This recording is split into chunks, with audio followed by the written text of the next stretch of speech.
Hello everyone, this is Saeed Imran and you're watching Money is the Learning App, the platform where you can achieve your dreams with highly qualified, trained and experienced faculty. So why are you waiting for?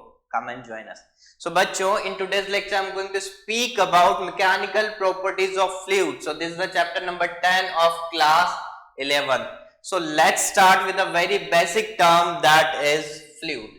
Now what is fluid and how can we define it? चलिए शुरू करते हैं. Fluid. Okay, सो fluid क्या होता है बच्चा लोग? So any substance that have an ability to flow, यानी कोई भी सब्सटेंस जिसमें फ्लो एबिलिटी होगी कहलाएगा आपका फ्लूइड.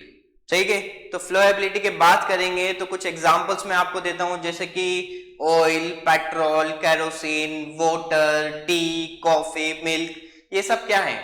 ये सब आपके फ्लूइड ही तो है. क्यों? क्योंकि इसमें फ्लो एबिलिटी है. एग्जैक्टली. बट बच्चों थोड़ा और सोचा जाए तो क्या होगा, क्या केवल यही लिक्विड आपके फ्लूइड होंगे या और कोई सब्सटेंस को भी आप फ्लूइड कह सकते हैं? तो कई बार क्या होता है बच्चों, जब हमारे घर में गैस जो है, ठीक है, गैस चालू रह जाती है तो वो पूरे घर में फैल जाती है और एक बदबू आने लग जाती है, यानी कहीं ना कहीं फ्लोएबिलिटी की प्रॉपर्टी हमारी गैसेस में भी होती है. Exactly बच्चा लोग. So not only the fluid which have an ability to flow, the gases also flowable. The gases also have an ability to flow. यानी कि liquid and gases both come in category of fluid. तो आपको यहाँ पर बात समझ में आ गई होगी. तो fluid के लिए सबसे पहले मैं इसकी बेसिक डेफिनेशन आपके लिए लिख देता हूँ. What is fluid? So बच्चा लोग, fluid can be defined as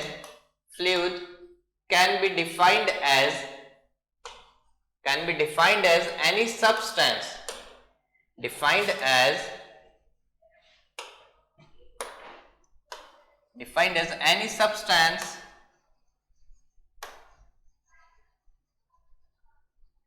which have an ability to flow,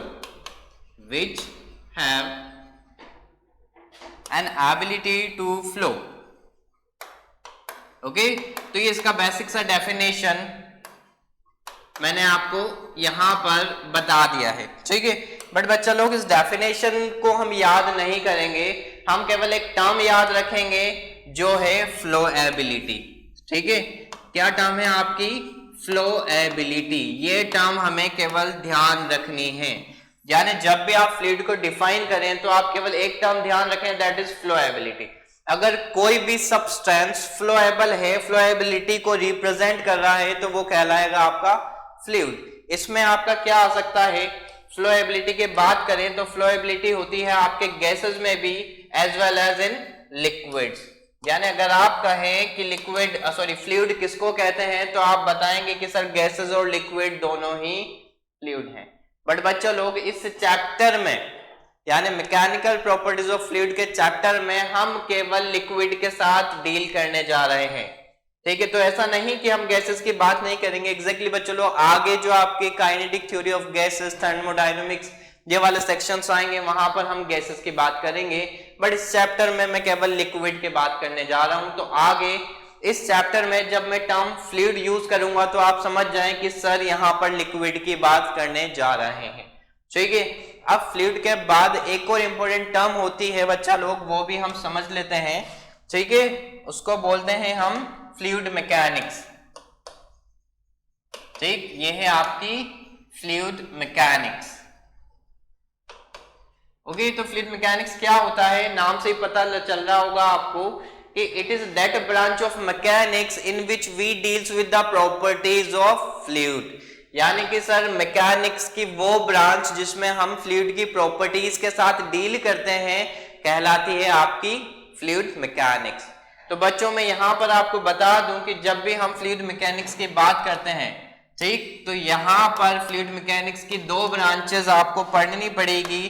पहला है आपका फ्लूइड स्टैटिक्स, जिसको हम हाइड्रोस्टैटिक्स भी कहते हैं.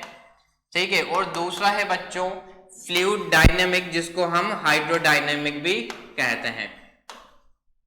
ठीक, बात समझ में आई आपके? फ्लूइड मैकेनिक्स क्या है? मैकेनिक्स के वो ब्रांच जिसमें हम फ्लूइड की प्रॉपर्टीज के साथ डील करते हैं. अब थोड़ा सा और डेप्थ में चलते हैं तो मैं आपको बताऊंगा फ्लूइड मैकेनिक्स की वो ब्रांच जिसमें फ्लूइड की प्रॉपर्टीज के साथ डील करते हैं state as well as in motion condition में। यानी स्टैटिक कंडीशन में फ्लूइड होगा तो उसकी स्टडी आप करेंगे फ्लूइड स्टैटिक्स में, बट लिक्विड या फिर बच्चा लोग फ्लूइड मोशन में होगा तो वो स्टडी हम करेंगे फ्लूइड डायनामिक्स में। ओके, सो क्लियर, नाम से ही पता लग रहा होगा आपको कि स्टैटिक्स यानी कि स्टेट कंडीशन यानी कि रेस्ट कंडीशन में। तो अगर आप रेस्ट कंडीशन में फ्लूइड की प्रॉपर्टीज के साथ डील करते हो तो मैकेनिक्स की या फिर फ्लूइड मैकेनिक्स की वो ब्रांच आपकी कहलाएगी फ्लूइड स्टैटिक्स। ओके, और इसके अपोजिट फ्लूइड डायनामिक्स क्या होगा? फ्लूइड डायनामिक्स होगा इन मोशन, यानी जब आप फ्लूइड की प्रॉपर्टीज के साथ डील कर रहे हैं और आपका जो फ्लूइड है वो मोशन में है, the fluid is in motion, तो ये आपकी जो ब्रांच है वो कहलाएगी फ्लूइड डायनामिक्स। ठीक है, मैं आपको यहां पर एक एग्जांपल देता हूं बच्चों। ठीक, ये कंटेनर है, ओके, और इस कंटेनर में मैं भर देता हूं लिक्विड। ठीक है, ये कंटेनर जो है इक्विलिब्रियम कंडीशन में या मैं कहूं कंप्लीटली रेस्ट कंडीशन में है। कंप्लीटली रेस्ट वैसे होता है नहीं बच्चा लोग, ठीक है, आप जब काइनेमेटिक्स में पढ़ा होगा तो आपको यहाँ पर रेस्ट मोशन के बारे में बहुत सारी जानकारियां दी होगी एग्जैक्टली, बट बच्चा लोग ये जो कंटेनर है ये बिल्कुल रेस्ट में मैं कह रहा हूं, यानी कि किसी रेफरेंस के रेस्पेक्ट में ये रेस्ट में है बच्चा लोग। ठीक है, यहाँ पर लिक्विड में किसी तरह का मोशन नहीं है, लिक्विड रेस्ट पर है। ठीक, और इस कंटेनर पे जब आप बात करेंगे डेंसिटी के, प्रेशर की, तो बच्चा लोग वो स्टडी आपकी फ्लूइड स्टैटिक्स में जाएगी। ठीक है, यानी कि फ्लूइड स्टैटिक का एक एग्जांपल क्या है? The liquid filled in container. Okay, चलिए फ्लूइड डायनामिक्स का एक एग्जांपल मैं आपको यहां पर दे देता हूं। फ्लूइड डायनामिक्स देखो बच्चों, मैंने यहां पर एक पाइप बनाया है, ठीक है, और इस पाइप में क्या हो रहा है? ये लिक्विड जो है ये फ्लो हो रहा है। तो मैं यहां पर दो सेक्शन कंसिडर कर सकता हूं। फर्स्ट सेक्शन ये ले लिया, सेकंड सेक्शन मैंने ये ले लिया। अब जब आप यहां पर फर्स्ट सेक्शन पे फ्लूइड की प्रॉपर्टीज के साथ डील करेंगे और सेकंड पे डील करेंगे, जैसे कि स्पीड, वेलोसिटी, अगर ये यूनिफॉर्म नहीं है तो आप देखेंगे कि वो टाइम के साथ बदल रही होगी। यानी मोशन में क्या होता है, जो फ्लूइड के पार्टिकल्स हैं वो टाइम के रेस्पेक्ट में अपनी पोजीशन को चेंज कर रहे होंगे। एग्जैक्टली जो बच्चे लोग काइनेमेटिक्स पढ़ के आए हैं उनको सारी चीजें ये पता होगी, रेस्ट क्या होता है, मोशन क्या होता है। तो मैं केवल यही आपको समझाना चाह रहा हूं फ्लूइड डायनामिक्स क्या है। अगर आपका लिक्विड मोशन में है, यानी t बराबर 0 सेकंड्स पे आपका लिक्विड यहां है, तो t इक्वल्स टू 2 सेकंड पे आपका लिक्विड यहां होगा, लिक्विड के पार्टिकल्स यहां हो गए। दैट मीन्स टाइम के रेस्पेक्ट में जो लिक्विड के पार्टिकल्स हैं वो अपनी पोजीशन को बदल रहे हैं, और इस तरह की स्टडी बच्चा लोग हम करते हैं फ्लूइड डायनामिक्स में। ओके, सो फ्लूइड और फ्लूइड डायनामिक्स आपको समझ आ गया है। ठीक है, आगे बढ़ते हैं और बात करते हैं हम प्रॉपर्टीज ऑफ फ्लूइड की। ठीक, तो फ्लूइड की प्रॉपर्टीज में सबसे पहले बच्चों मैं बात करूंगा डेंसिटी की। ठीक है, तो यहां पर हम बात करते हैं अब डेंसिटी के बारे में।